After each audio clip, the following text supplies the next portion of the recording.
Hey everybody, Brandon Jones here, editor-in-chief of GameTrailers.com, and welcome to our weekly trailer podcast, Let's All Go to the Trailers. I'm joined by Mr. Kyle Bossman. I love trailers. Yeah, we know this, and joined by Mr. Daniel Bloodworth. Hey. And I got news for you guys. Some changes are coming to the show. Before we just jump into things, I'm going to pause, and I'm going to let you guys know what's up. So, Let's All Go to the Trailers is going to get a little bit shorter, but there's better stuff coming. So, we're only going to talk about 2 trailers every week. One of them is going to be a game trailer. The other one is going to be a movie trailer. So Let's All Go to the Trailers is going to become more of a actual trailer podcast. Like, I might not pick the best trailers of the week. I'm going to pick the trailers that I really want to talk about and I think are worth discussing. I thought of this because I'm getting a lot of tweets about really, really hot media, and I think, wow, that's really great that you're all excited about that right now, and we'll talk about that in 6 or 7 days or whenever the next episode of Let's All Go to the Trailers comes up. And I feel like we're missing out on a lot of great opportunities to talk about really cool trailers when they're relevant and when everyone else is also currently having that discussion. So while the trailers we talk about in Let's All Go to the Trailers might not be the most pertinent, popular, most downloaded, super relevant trailers, and rather ones that I think raise good discussions, the ones that are super hot, and not all of them, will be brought up in a new segment called Trailer Score. So when a new trailer comes out that is super hot, we're going to watch it that day. I'm going to cut trailer score that day. We're going to score it that moment, and we're going to get it up on Game Trailers and our YouTube channel as soon as possible. So while Let's All Go to the Trailers is getting shorter, we're actually hopefully going to get more content because we're going to be able to toss out these episodes of Trailer Score, score the trailer, and you guys can check out immediately what we think of some of the more pertinent and hot media out there. So enough of my gabbing. Let's get started on our movie trailer and our trailer for this week, which are both Star Wars themed, which I cannot think of a better subject matter to kick off the new format of Let's All Go to the Trailers. So without further ado, let's talk about Star Wars.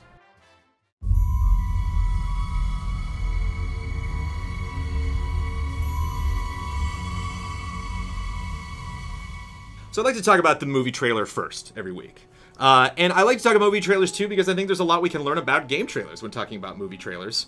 And obviously, if you run a website about cat food, you're probably talking about this trailer this week. I mean, this is a massive announcement, a massive trailer, and a lot of people are talking about the story. They're really trying to piece out. Right now we're looking at the Star Destroyer. Or how did the Star Destroyer crash? Like who is that that's handing off Anakin's lightsaber?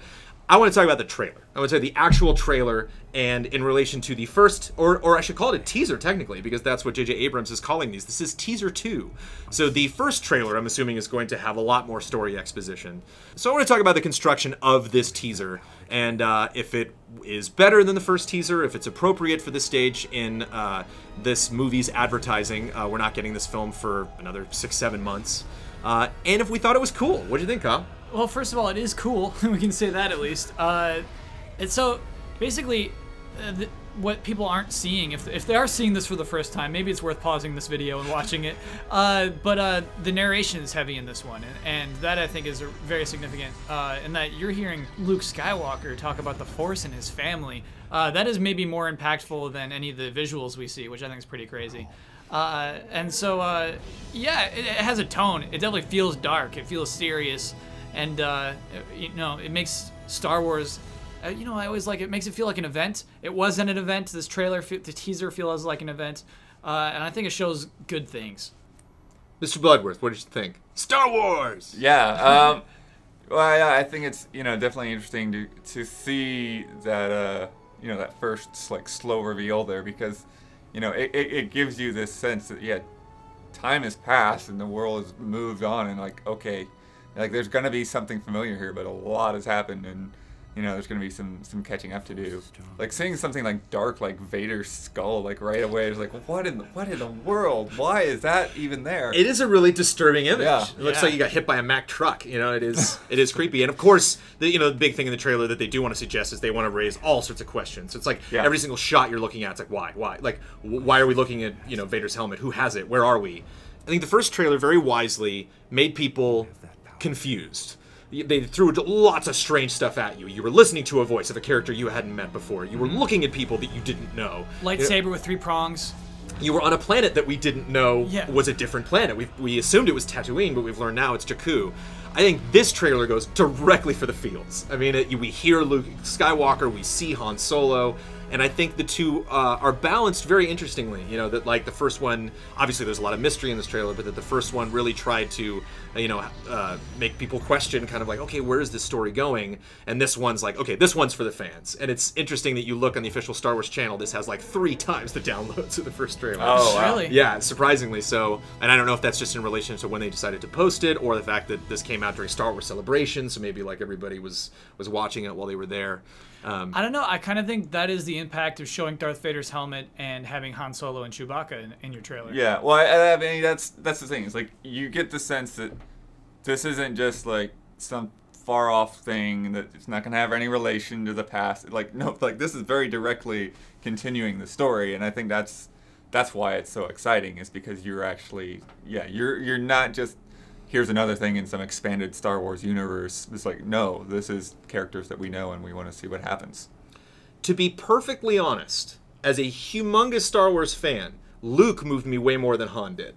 I enjoy Han at the end of this shot. I think it's lit kind of poorly. It's presented in a way that It's seems... the Falcon. What do you want for lighting in the Falcon? Well, it's the interior. He says, like, we're home, insinuating they just got aboard the Falcon. So, like, maybe, like, I don't know why the power's on. It seems like studio lighting. It seems like maybe that shot's not done yet. Or maybe it was kind of rushed. Or maybe they just like, okay, we know this shot's going to make fans go crazy.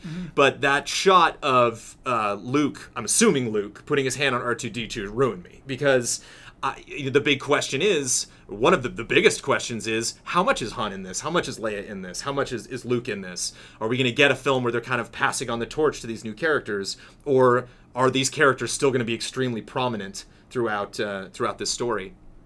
So that's what really got me. Yeah, I think it was really smart to have Mark Hamill read this line from Return of the Jedi.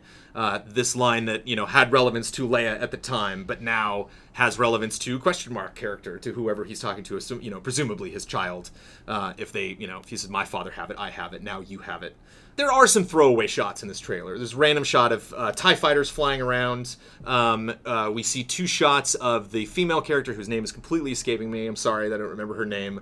There's a shot of her looking up, and it's very similar to a shot of her looking down at Finn, who she picks up off the ground, who's the stormtrooper.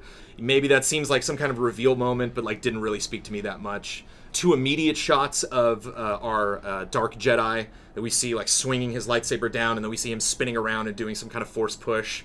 I thought those were kind of similar, almost like back to back. And I thought the shot of the X-Wing squadron flying away, either approaching or leaving the battle that we had set up in the first teaser, with the pilot just woohoo! It's kind of empty calories. It's I don't know what's happening, so I'm assuming that flying an X-Wing's fun. That's why you're so excited, So to be super critical. And I thought the Yoda's theme was a really interesting track for the end of the trailer. If you guys remember The Empire Strikes Back, it's the theme that plays when he lifts the X-Wing out of the swamp in Dagobah and rests it at Luke's feet. There's this kind of a sense of closure to it and calmness, and it was weird accompanying the Falcon, flying away from a ship. I think the smartest thing this trailer did, like I mentioned before, is to have Harrison Ford in there, to have Luke's dialogue, to really cement between these 2 things that we've seen. We got new droid, new stormtroopers, new planets, new characters, new situations, new ships, new designs, across the board. And then now with the second teaser, we've established the characters that you know and love are coming back, and this film is going to be kind of a gelling of both of those. Even though this gave me more chills than the first trailer, construction-wise, I think the first teaser was better. So I would have scored it higher. I don't remember what I scored it, because we actually did score it on Let's All Go to the Trailers. We did a spontaneous movie version of Let's All Go to the Trailers. I give this a 9.3. Because I do think there are some throwaway shots, and the music was a little weird for me. Yeah, I do remember what I gave the original teaser. It was a 10.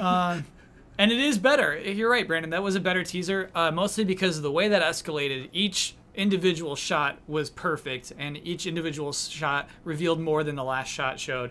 And you can't be as tight with something like this. there's just a shot of BB-8 peeking around a corner. It's okay. So yeah, I mean, there are, as you said, some throwaway shots, but it's a powerful. Obviously, your trailer's gonna be better if you have Star Wars as your material. It's just an easy advantage. Okay, 9.6. I guess I'll go with the 9.2. I don't remember what I gave the last one. I like this one a little bit better though.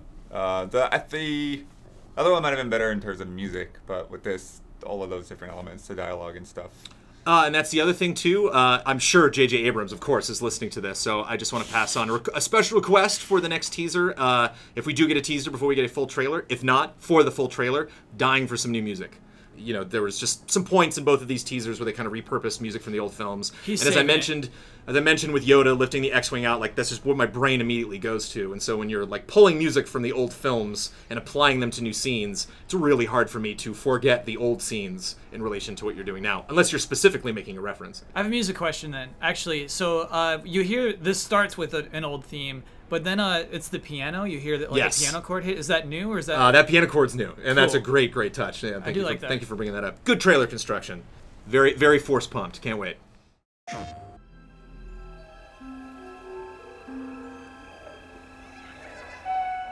The day after, we get a new trailer. 2 days after. 2 days?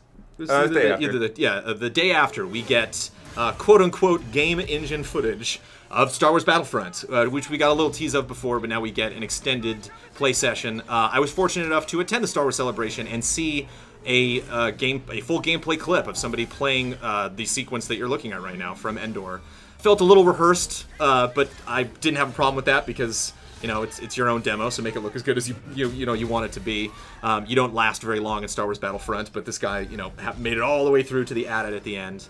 Basically what this is a mode where you are supposed to take down an AT-AT, so when you see the Y-Wings at the end, those are not independently flown by pilots. That is an event that is created by you triggering computer panels, and then once you activate those, you signal those Y-Wings, and those Y-Wings come in. So once the Y-Wings show up, it's over, you've won. Which isn't really demonstrated. I definitely get the vibe that for people that don't read up on notes from this demo or did not see the demo, there are some things that the trailer tries to suggest. They don't say it's from this particular mode, so the trailer does kind of suggest it, like, oh, hey, AT-AT showed up, you know, and it's like, no, this isn't random. Like, there's not an enemy soldier piloting, you know, some live player is not piloting that AT-AT. Just happened to walk it into the forest. Like, this mode is specifically for that. Obviously, the most impactful and I think the smartest additions were to end on all of these different awesome clips. To show Boba Fett, you know, rocketing two guys on the ground, spinning around, shooting people we can't see, and right before it cuts out, which I didn't notice until this morning, there is a Star Destroyer in the background on fire. I was excited for this game. I don't know, based on the demo and seeing this trailer, if my excitement was raised or lowered, just because I'm waiting to really see how all the modes play out. You know, we know that there's, you know, giant multiplayer battles are going to take place, but just really holding on for more information because, like, darn it, I'm going to play this game no matter what. You know, I really have to be convinced. But what do you think, Kyle? I love this trailer. All we had seen about it up until this point was that one teaser where you just saw an AT-AT foot and, like, some snow. You know, they showed very little. So this was its coming out party. This was huge, right? It is funny. I honestly thought that, yeah, a player is controlling this AT-AT. Basically, what I love about it is its escalation. I love the way each thing is brought on top of the next thing, and you know, it just gets heavier and heavier and heavier. When Darth Vader shows up, he's dragging his dead buddy, and then Darth Vader shows up. Like, that is just such a crazy moment, and it's just played so well in this trailer. And then you see his fate. Like, I thought the trailer ends here. Lightsaber lights show us the name of the game, but then it keeps going. And then each new shot after this point escalates on the last shot, and it's just, it's huge. It shows how huge this game is. I want to have a little conversation about what we think about in-game engine, saying that in the beginning of your trailer. Well, I think that's one of the big things. It's a good-looking game. They're proud of it. You know, yeah. I think that's a big question that people have, like, based on the stuff that we've seen, is what I'm looking at actually rendered in-engine. And I would say the gameplay that I saw looked about 89% of this. It didn't look this good, but it did look damn good, and it did look like this, you know? This isn't like, whoa, this is some crazy Endor. I don't know where we are right now. Like, yeah, that's what that looked like. I just think the action is really smooth. Like, the speeder bikes make some dodges around trees, and I'm like, there's no way you can make that move at high speed. I think that's the thing. This isn't a recorded gameplay session. This is, you know, a very scripted cutscene using all of those models and assets and everything. So game engine doesn't really mean a lot to me. You know, yeah, I kind of wish they didn't bring it up, to be honest. I think that, like, I think it would have been fine without it, and then it becomes a thing where I think a lot of people look at it with disbelief, as opposed to just watching it for the trailer and what the trailer's trying to communicate. Yeah, I mean, we're in an age now where people are skeptical of anything that looks good.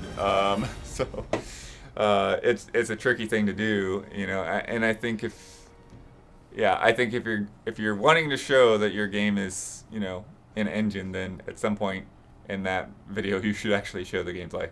You know, is it because this? I mean, actually the thing is that one of the reasons this works so well is because, you know, they've scripted it out, they've made it into a story. You know, it's like, okay, a match is gonna go kind of like this, but it's gonna last like 10 times longer and have all this other stuff, and some janky guy is just, you know, walking into a tree because he's, you know, looking at his phone at the same time.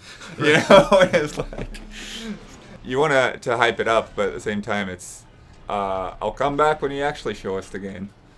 Kyle, do you want to mention the bizarre pre-order screen at the end that you thought was peculiar? Yeah, I mean, you know, I always take off 0.5 for having pre-order now mentioned at the end of your trailer. In this case, this is probably one of the more heinous ones where you have a ton of momentum coming into the end. I just want to see the title of your game.